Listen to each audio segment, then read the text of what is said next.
Praise to Jesus, hallelujah. प्रभु आप सबको आशीष दे रखेगा। मेरे प्रियो, ये पृथ्वी अंधकार में डूबी हुई थी, इससे बचाने वाला कोई नहीं था। सब ने अपने अपने मार्ग चुन लिए थे और सब नरक के लाइन में खड़े हुए थे।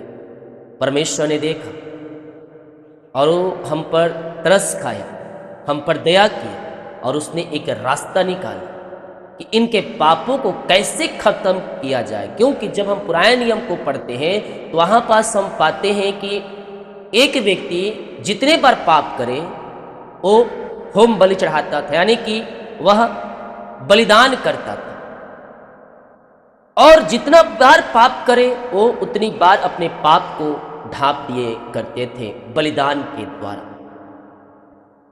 तो पाप को ढांपते थे, उनका पाप मिटाया नहीं जाता था।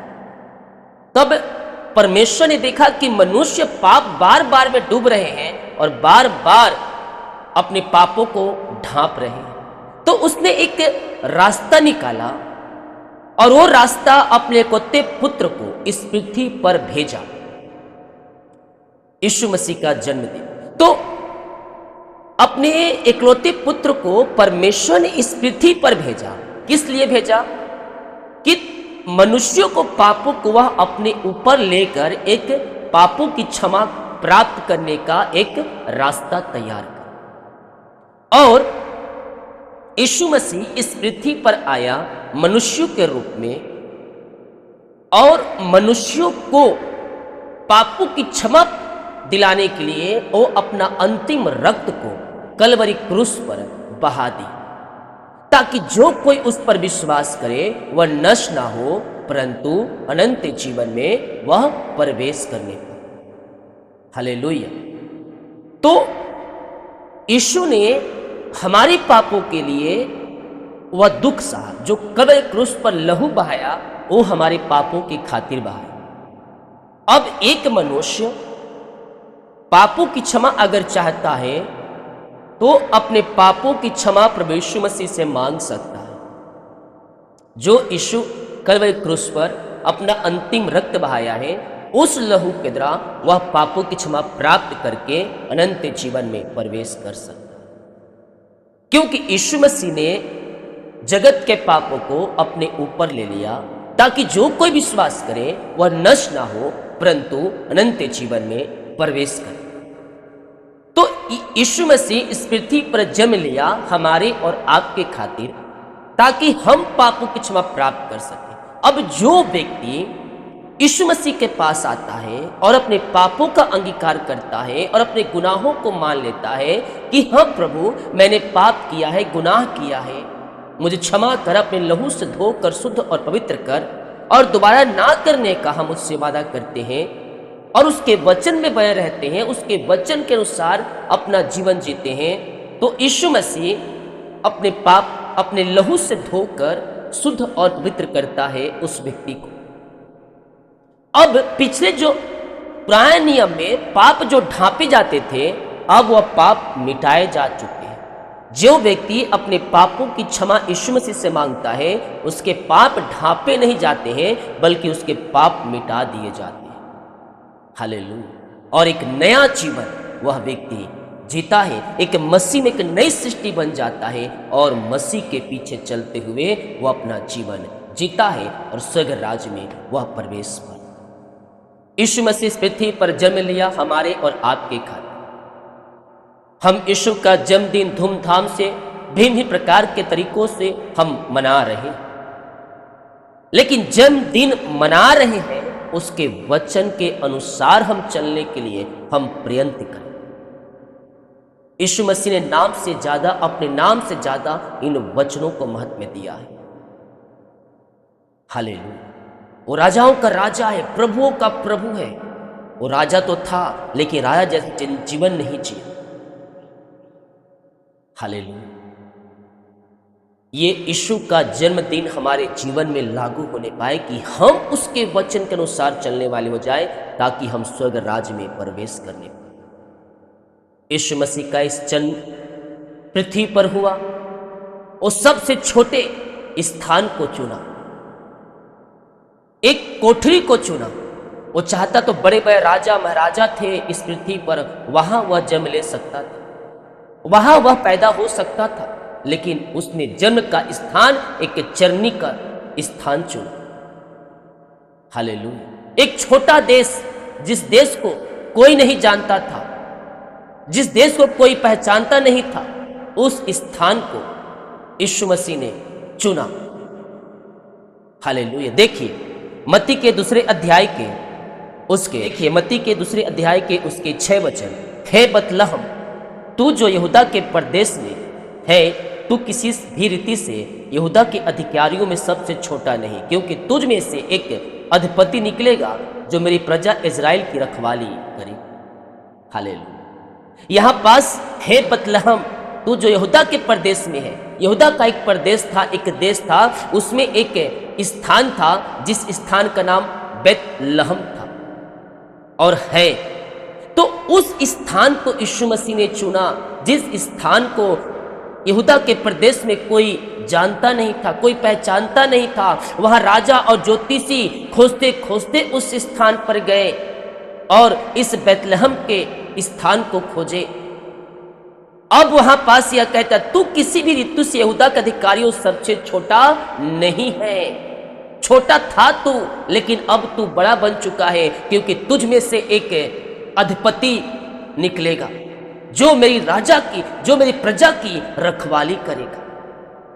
अब वो देश, वो शहर छोटा नहीं रहा, क्योंकि उसमें से एक राजा पैदा हुआ है वहां, और जहां राजा पैदा होता है वो स्थान सबसे बड़ा हो जाता है। जो शहर में, जिस देश में ये स्थान था, अब वो छोटा नहीं रहा, क्योंकि वहां से एक अधिपति, एक राजा निकलेगा जो राजाओं का राजा है। अब वो शहर, अब वो स्थान छोटा नहीं रहा, क्योंकि उस स्थान में राजा पैदा हुआ है और वो स्थान बहुत बड़ा फेमस हो चुका। परमेश्वर आपको भी चुनना चाहता है। आप बोल रहे मैं छोटा हूं, मैं छोटा हूं, मैं नीचा हूं, मैं उस व्यक्ति से कमजोर हूं, मैं उसके जैसा काम नहीं कर सकता, मैं उसके जैसा ये नहीं कर सकता, मैं जिसके वैसा वो नहीं कर सकता। तू उसके जैसा नहीं, तू उससे बढ़कर करेगा, क्योंकि तू मसीह यीशु में है। हालेलुया। तू उसके जैसा नहीं करेगा, तू उससे अधिक प्रभावशाली होगा। हालेलुया। तू उससे अधिक सामर्थी होगा, तू उससे अधिक शक्तिशाली होगा, क्योंकि तू अब मसीह में है और तेरे अंदर मसीह का सामर्थ्य कार्य करता है। पापों की क्षमा प्राप्त कर। जीवन भर में जो भी गुनाह हुए हैं, जाने अनजाने में पिछले दिनों हुए हैं, उन सारे पापों की क्षमा प्रभु यीशु मसीह से मांग करें, उसके पास आए और यीशु का जन्मदिन रूप में हम मनाते हैं। हम उसके वचन के अनुसार चलने के लिए उससे वादे करें, प्रभु मैं आज से तेरे वचन के अनुसार जीवन जीऊंगी।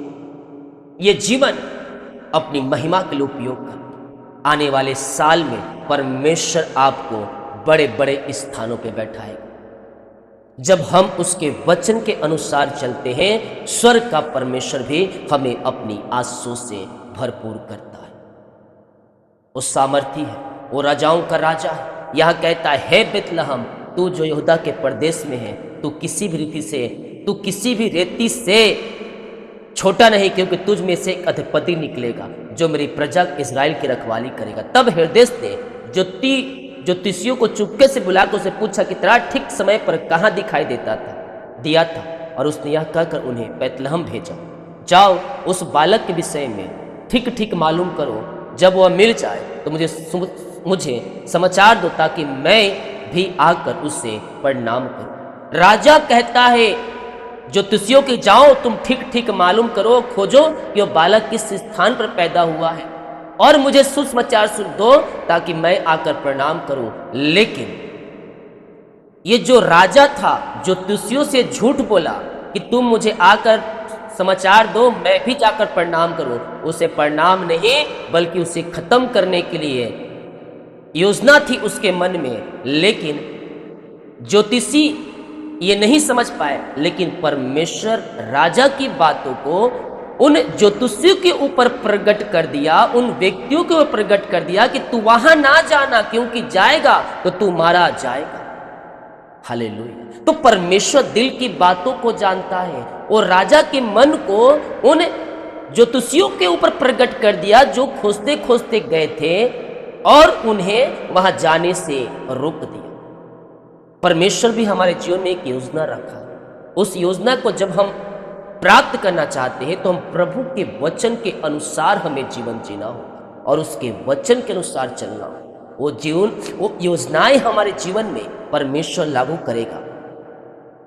वे राजा की बात सुनकर चले गए और जो तारा उन्होंने पूर्व में देखा था वहां उनके आगे आगे चला और जहां बालक था उस जगह के ऊपर पहुंच कर ठहर गया। उस तारे को देखकर वे अति आनंदित हुए।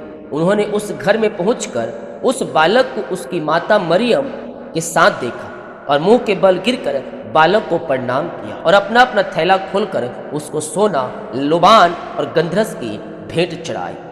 तब सोपन यह चेतावनी पाकर कि हृदय के पास फिर ना जाना, वे दूसरे मार्ग से अपने देश को चले। हृदय राजा के मन में यह था कि उस बालक की जो समाचार सुने हृदय के मन में यह था कि उस बालक का यीशु मसीह का जन्म हुआ था, अगर मुझे पता चल जाए किस स्थान पे है तो उसे मार दूंगा। लेकिन ज्योतिष जो उससे मिलने गए थे उसके मन में, उस सपन में परमेश्वर चेतावनी डाला कि तू हृदय के पास ना जाना। तो उन चेतावनी को पाकर वह दूसरे मार्ग से अपने देश को लौट गए यीशु का दर्शन कर। हालेलुया। तू छोटा नहीं है अब, क्योंकि तुझ में मसीह का सामर्थ्य कार्य करता है। तू गरीब नहीं है, क्योंकि हम आशीष के वारिस होने के लिए बुलाए गए। यीशु का जन्मदिन अपने हृदय में बसाएं, यीशु को अपने हृदय में रखें, उसके वचन से प्रेम करें। यीशु मसीह ने कहा, जो मुझसे प्रेम करेगा वो मेरे वचन से प्रेम करे, और जो वचन से प्रेम करता है मैं उससे प्रेम करता हूं और वो मेरा है। हालेलुया। तो यीशु को अगर हम प्रसन्न करना चाहते हैं तो उसे प्रसन्न करने का केवल एक ही रास्ता है, वो रास्ता उसका वचन है। हम इस दिन से, आज से हम ये वादे करें कि प्रभु आज से मैं तेरे वचन के अनुसार चलूंगा और चलूंगा, मैं तेरे पीछे पीछे चलूंगी, मैं तेरे वचन से प्रेम करता हूं। प्रभु मुझे अपनी आत्मा के सामर्थ्य, पवित्र आत्मा के सामर्थ्य से भर। मैं तेरे वचन पे किस प्रकार चलूं, पवित्र आत्मा को द्वारा मेरी अगुवाई प्रदान कर। वो आपको अगुवाई करेगा जब आपके मन में उसके प्रति चलने की इच्छा होगा। वो हालात बदल देगा, वो परिस्थितियां बदल देगा। जब आपके अंदर प्रभु के प्रति सच्चाई, ईमानदारी रहेगी, वो हालात को, परिस्थितियों को बदलने वाला परमेश्वर आपके संग संग है। हालेलुया। वो हमसे प्रेम करते, हमसे चाहता है कि हम उसमें आए और उसके वचन के अनुसार हम चलें। परमेश्वर हमें आशीषित करेगा। जितने लोग कमेंट बॉक्स में डाल रहे प्रार्थना रिक्वेस्ट, आप सभी के लिए मैं प्रार्थना